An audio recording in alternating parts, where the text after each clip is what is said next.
I'm Dre Davis, part owner of My Walk is Different, and I'm here with Porsha Love. And we're here. I think Porsha has a dope story, and I'll let her introduce herself and what she does. But I feel like she has a dope story that's worthy of getting an interview for My Walk is Different. So we kind of want to start off with, how did you get into start off? She's a Christian. I'm a Christian rapper. There you go. I rap for the Lord. You know what I'm saying? Woo-woo. Shout out to everybody doing it. But yeah, I'm just a woman of God. I love God, and I'm a Christian rapper. I do music. I'm a creator. Just in general, I do a lot of other things, but one of the main things that I do is rap. Okay, how did you start rapping? Well, I used to rap when I was younger, like in kindergarten. Mm-hmm. My brother would like beatboxing, and I would freestyle. Right. Ironically, my freestyling ain't as fire as my pen, but when I was younger, like it was a vibe. Okay. So yeah, I don't know. It's just always been a gift. Nobody in my family was rapping before. I just had the gift to want to write and want to rap. I don't know where it came from, but I grew up rapping like in the lunchroom and just different stuff like that. I wasn't raised in a church, so of course my rap was not holy. Right. It wasn't clean. It was a lot of violence. But yeah, so I used to rap in the clubs, and then when God saved me, we actually had a song that popped off in Detroit. And it went viral, and we was rapping in the clubs and a whole bunch of other stuff. And then when God saved me, I quit rapping. So I quit rapping because I didn't know that Christian rap was a thing. So I thought that rap was just another thing I would have to sacrifice, and I was willing to do that because I really wanted God. So I gave up music. I didn't rap for like the first 2 years of me coming into Christ because I didn't know Christian rap was a thing. And my church was like, it wasn't a lot of young people. I was like the young person in the church. It was like me and maybe about 3 other people. So yeah, and my leaders will always tell me like, girl, you should do rap, But I'm like, they old, like they don't understand. I definitely can't rap how I used to rap because I didn't know that there was another way. And it wasn't until I got on Twitter that I had a friend from Twitter who had a Tumblr, and I went on their Tumblr, this is old school, went on, back in the day, this is a long time ago. I went on Tumblr, and they had like music playing, and it was Tripley, I'm Good. So it was the first Christian rap song I ever heard. Was by Tripley. So, and that's when I was like, oh, he's talking about Jesus, I can do it too. And that's when I started doing music. So when did you actually start writing music? Like writing? Like with like my secular music or Christian? Secular. When I was in middle school, my first full rap was in like the 6th grade. Wow. Yeah. Wow. I was like in middle school. That's when I really started writing. So what really got you? Is it a lot of people do music? It's for a different reason. Some people say that it's a release. Some people say that they just like doing music. It's a vibe. A lot of people do it because of the business side of it. So what would be your reason for why you do music? Me specifically, I do music for women like me. I didn't know that this world existed, like I said before. So when I came to the understanding that it did, and I saw like other women like me or just other rappers who were, from the world but God saved and could rap about God but still have their own style and still be them, still be gritty, still be fly, and not have to be like the first lady or the pastor, but just be themselves. That inspired me to inspire other young girls. So that's really what keeps me going, is knowing that there are girls that are like me who they want to have somebody to listen to, and it's just like another option. You can listen to Ahmed, you can listen to Cardi, if that's what you choose, but you also can listen to Porsha Love. So that is why I continue to rap, because I know that it's bigger than me. And I know that I represent a lot of women who don't really have a voice in this space. So, yeah. I like what you said, though. I like that you said, you can listen to a Cardi, you can listen to a Megan, but you can listen to a Porsha Love, too. I feel like a few years ago, that wasn't a thing. Especially now, even when you go on TikTok, well, depending on your audience or what you like on there, because that's basically what's on your feed.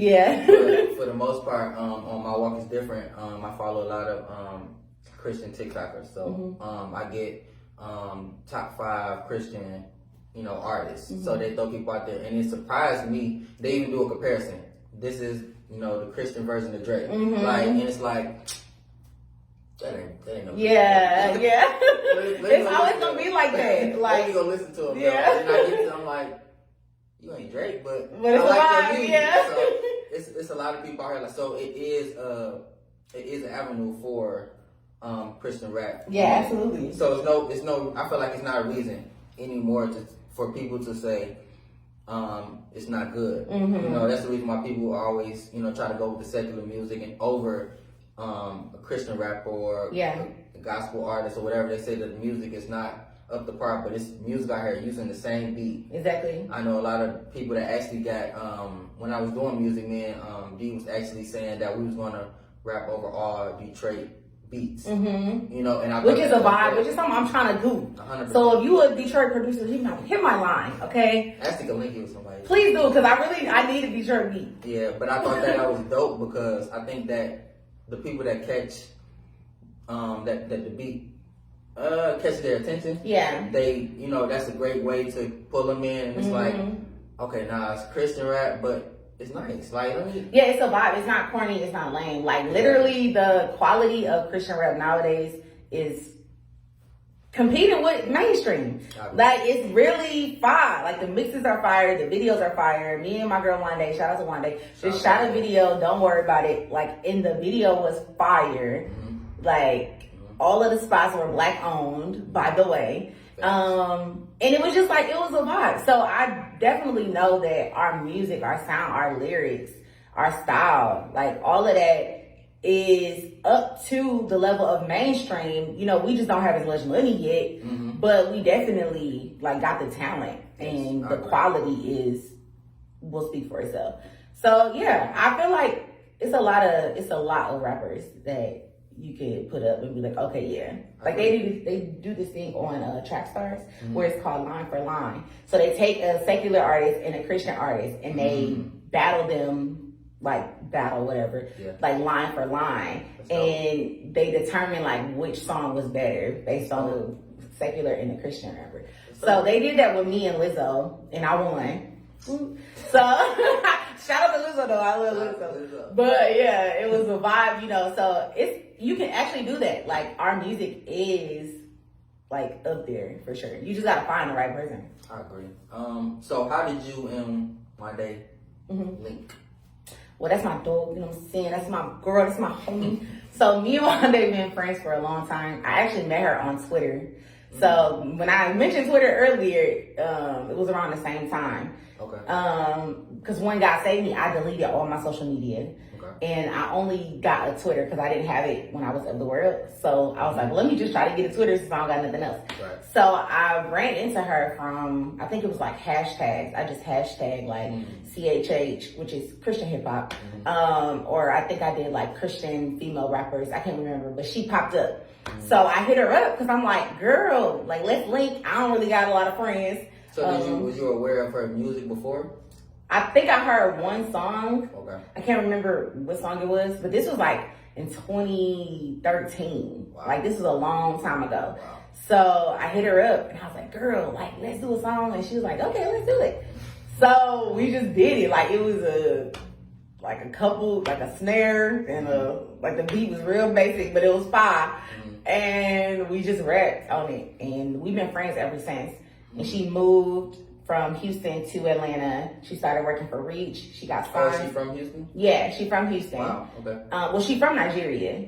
So she's actually Nigerian. Okay. So she's from Nigeria, but her parents, when she was like younger, moved to Houston. And then from Houston, she used to work for Rapzilla. Because she was always in music. And then she moved from Houston to Atlanta and started working for Reach. And then Reach found out she actually is an artist. And it was like, oh, okay, you fine. Yeah. So then they signed her. So yeah. So we've been friends for a minute. And we just been like keeping in contact over the years. We stopped talking for maybe like 4 years, like 3 or 4 years. And then when she moved to Atlanta before she got signed, I found her. And I was like, oh my God, girl, how are you? So we just kind of like reconnected on Instagram. But yeah, ever since I moved here, our relationship has grown. I was just hanging out with her like not that long ago. But yeah, like a couple of days, Thursday. But yeah, that's my dog. We real close. Like, I like to do music with people that I'm friends with. So organic. Yeah. So far, all of the features that I've done, all of the people that I have like done music with so far, have only been people that I have that I'm in community with. Okay. So yeah. I got something to lose, something to prove. You think you can do what I do, then walk in my shoes. You think you can do what I do, then walk in my shoes. Yeah, y'all barely move, I'm kinda confused. I got something to lose or something to prove. You think you can do what I do, then walk in my shoes. You think you can do what I do, then